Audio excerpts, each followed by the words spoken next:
कि माँ बाप जो होते हैं वो जिंदगी का हर दुख सहन कर सकते हैं, लेकिन संतान का दुख कभी माँ बाप सहन नहीं कर सकते। ध्यान रखना, संतान का दुख माँ बाप के लिए सबसे बड़ा दुख होता है। हम तो भगवान से यही कामना करते हैं कि हे प्रभु, किसी भी माँ बाप के सामने ऐसा अवसर ना आए जब एक माँ के सामने उसका पुत्र जाए। ध्यान रखना, माँ बाप के लिए सबसे दुख की बात एक ही होती है जब उनके सामने उनका पुत्र जाता है। तारा रोने लगी, बिलखने लगी, तब तक बाग का माली आया। बाग के माली ने कहा, बेना तेरा लाल जो बहुत देर को मरो पड़ो है, तो अपने जब पुत्र को ले जाओ और ले जाएंगे जब अंतिम संस्कार कर दो, क्योंकि अगर ज्यादा देर तक मिट्टी रखी रही तो मिट्टी खराब हो जाएगी। तो तारा ने रोए के माली से कही, भैया माली, हम तो जब परदेश में परदेसी हैं, हम तो जब प्रदेश में नहीं आए हैं, हम तो यहाँ ये भी नहीं जानते कि यहाँ का मरघट कहाँ है। जब मैंने अपने पुत्र को ले जाऊँ और दाग लगा दूं जाके। तब माली ने कहा, बेना हम तुम्हें बता रहे हैं कि मरघट तुम सीधे जानो, तुम्हें रास्ते में मिल जाएगा। तो माली ने जब ये वचन कहे तो मैया तारा ने अपने पुत्र की लेस को अपने दोनों हाथों में उठा लिया और उठाए के मैया मरघट जान लगी। जबकि ऐसा माना जाता है कि माताएं कभी मरघट पर नहीं जाती हैं, स्त्रियों का मरघट पर जाना वंचित होता है। स्त्री कभी मरघट पर नहीं जा सकती है, लेकिन आज मैया तारा के ऊपर इतनी मुसीबत है कि मैया तारा ने अपने पुत्र की लेस को अपनी गोद में उठा लिया और उठाए के मैया मरघट जान लगी। जब मैया मरघट जा रही है भैया, कि मरघट जा रही और अल्लाह की लाश सल्लल्लाहु पर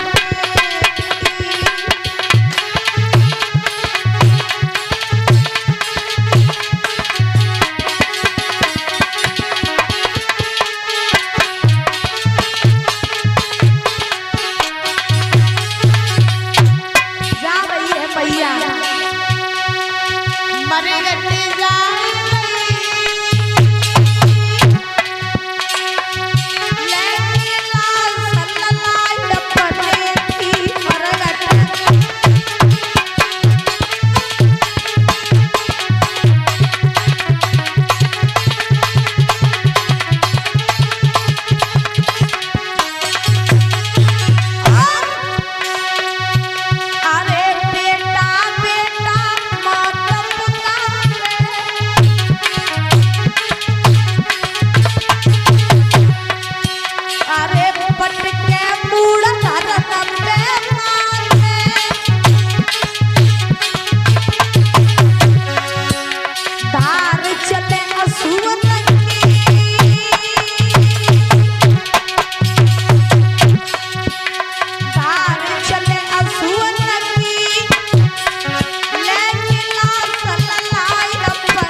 मरघट पे पहुंची और तारा उसी मरघट पे पहुंची जिस मरघट की रखवाली हरिश्चंद्र कर रहे थे। जब तारा उसी मरघट पे पहुंची दादा, तो अंधेरा हो गया था। तो हरिश्चंद्र जो थे उनका शरीर इतना जर्जर हो गया था कि उनकी आंखों से कम दिखाई देने लगा। तो जब तारा पहुंची तो हरिश्चंद्र ने आवाज लगाई, कौन है? हरिश्चंद्र पास में आए। अब हरिश्चंद्र ने तारा को नहीं पहचान पाया, लेकिन तारा ने हरिश्चंद्र को पहचान लिया कि जे मेरे महाराज हैं। तब तारा ने हरिश्चंद्र से कहा, महाराज मैं हूँ आपकी पत्नी तारा। हरिश्चंद्र बोले, तारा तुम यहाँ रात में क्या कर रही हो? तारा ने जवाब दिया, मैं अपने पुत्र का अंतिम संस्कार करने आई हूँ। हरिश्चंद्र बोले, पुत्र का अंतिम संस्कार? किसका पुत्र? क्या हुआ पुत्र को? तारा ने जवाब दिया, महाराज हमारा पुत्र, हमारा बेटा रोहित, उसे काले सर्प ने खा लिया तो हमारा बेटा मर गया, हमारे बीच नहीं रहा, संसार को छोड़ के चला गया। जो तारा ने ये वचन कहे तो हरिश्चंद्र ने जब ये बात सुनी तो उनको ऐसा लगा जैसे उनके पैरों तले जमीन खिसक गई हो।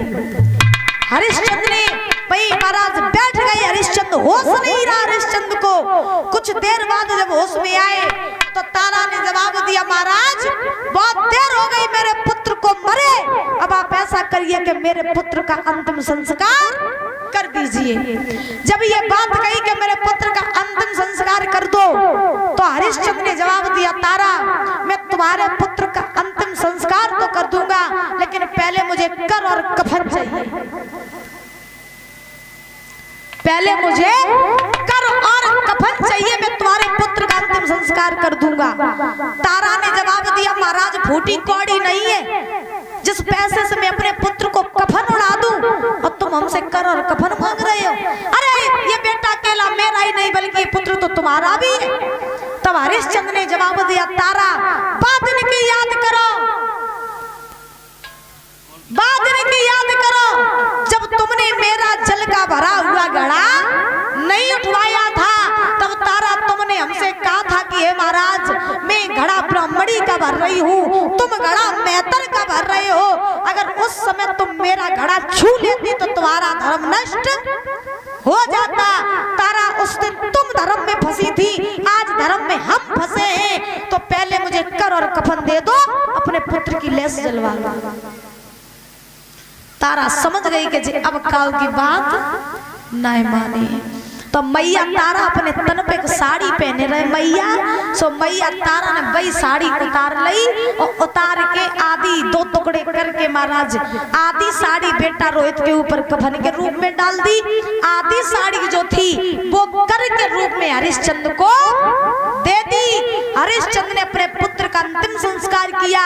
आज तारा वहां से नग्न अवस्था में आई, काशी में सती का मंदिर था, उसी मंदिर में तारा घुस गई और महाराज पछाड़ खा के गिर पड़ी। मैया को होश नहीं रहा, क्योंकि कहा जाता है दुख में या तो भूख सताए या नींद सताए, दुख में या तो भूख सताए या नींद सताए।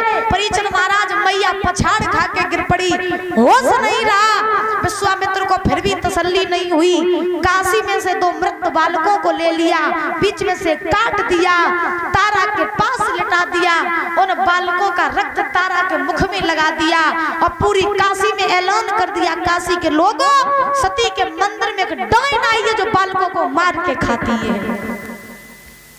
पूरी काशी में सन्नाटा छा गया। काशी के राजा ने खबर पहुंचाई कालू मेहतर के पास में, बोले जाओ जाके डायन को मारो। कालू मेहतर ने खबर पहुंचाई हरिश्चंद्र के पास में, बोले जाओ जाके डायन को मारो। तो हरिश्चंद्र ने तलवार ली, तारा के पास में आई, अब तारा को नहीं हरिश्चंद्र पहचान पाए। तो मैया तारा सो रही थी, तो हरिश्चंद्र ने केस पकड़ लिए तारा के और केस पकड़ के घसीट के जो बाहर पटका मंदिर के। तो देखा तारा तुम ही वो डायन हो जो बालकों को मार के खाती हो, हमें ऐसा लगता है कि मेरे रोहित को भी तुमने खाया है, अब तुम्हें हम नहीं छोड़ेंगे। सो महाराज हरिश्चंद्र ने जो मारने के लिए तलवार उठाई, जो मारने के लिए तलवार उठाई, सोई महाराज आकाशवाणी होने लगी। ऐसा ही नहीं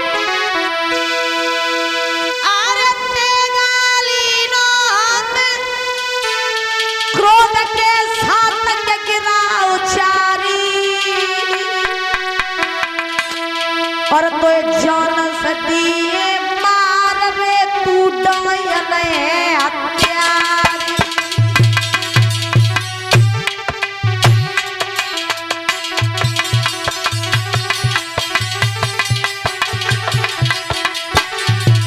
ध्यान रखना महाराज, हाथ में तलवार को ले लिया हरिश्चंद्र ने, जैसे ही मारना चाहा जवाब दिया तारा तुम्हें हम छोड़ेंगे नहीं।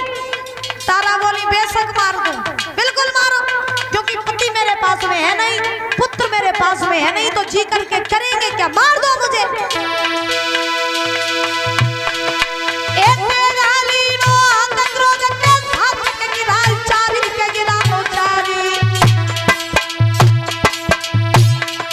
तो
दौलत तुमने ले ली, राजपाट तुमने ले लो, अब का लेना है? अब तो हमारी हाड़ और रही है, सो ले जाओ। हरिश्चंद्र बोले महात्मन अब मेरे हाड़ और रही है, सो ले जाओ। पुत्र तुमने ले लिया, पत्नी तुमने छीन ली, राजपाट तुमने ले लिया, धन दौलत तुमने ले ली, अब का लेना है? विश्वामित्र मुस्कुरा करके कहने लगे राजन, मैं तुमसे कुछ लेने के लिए नहीं आया हूँ, बल्कि मैं तुम्हें देने के लिए आया हूँ। हरिश्चंद्र बोले महाराज हम समझे नहीं। विश्वामित्र बोले समझे तो तुम नहीं, लेकिन हम तुम्हें समझा रहे हैं। ये जो कुछ भी चल रहा था ये केवल और केवल तुम्हारी परीक्षा चल रही थी। न तुम्हारा पुत्र कहीं गया, न तुम्हारी पत्नी कहीं गई, न तुम्हारा राजपाट कहीं गया, वो सब कुछ यही है, लेकिन मैं तुम्हारी परीक्षा ले रहा था, जिस परीक्षा में तुम सफल भी हो गए। हे राजन, आज तुमने ये सारी दुनिया को बताया है कि संसार में बने चाहे कोई, लेकिन तुम्हारे जैसा सत्यवादी और दानवीर राजा आज तक न दुनिया में कोई हुआ और न कभी होगा। हे राजन, जब तक गंगा यमुना में जल रहेगा, जब तक तारे चांद रहेंगे, पृथ्वी आकाश रहेंगे, तब तक तुम्हारा नाम अमर रहेगा। जो अपने बच्चन कहे कि नाम अमर रहेगा, उसी समय विश्वामित्र ने कहा हे राजन तुम हमसे कोई वरदान मांग लो। तो तारा ने जवाब दिया वरदान प्रभु को छूना चाहिए, पहले मेरे पुत्र में लौटाए दे। अगर माँ के सामने पैसा, माँ के सामने पुत्र को खड़ा किया जाए और माँ से कहा जाए कि तुम क्या चुनोगी, तो माँ हमेशा अपने पुत्र को ही चुनेगी। ये होती है माँ की ममता। ध्यान रखना, तारा बोली हमें धन दौलत का चुनना चाहिए, हमें मेरा पुत्र लौटाए दे। सो आवाज लगाई रोहित को, रोहित भागता हुआ आया अपनी मैया के पास में। तारा ने देखा अपने पुत्र को कलेजे से लगा लो। हरिश्चंद्र से बोले हे विश्वामित्र, हे राजन, आज तुमने ये साबित कर दिया कि तुम्हारे जैसा राजा संसार में कोई नहीं होगा। जब तक गंगा यमुना में जल रहेगा, पृथ्वी आकाश रहेंगे, तब तक ये तुम्हारा नाम अमर रहेगा। और तुम्हारी इस गाथा को, तुम्हारी इस कथा को जो कोई भी भाव से सुनेगा या जो कोई भी भाव से कहेगा, उसके घर में कभी दरिद्रता नहीं आएगी। ये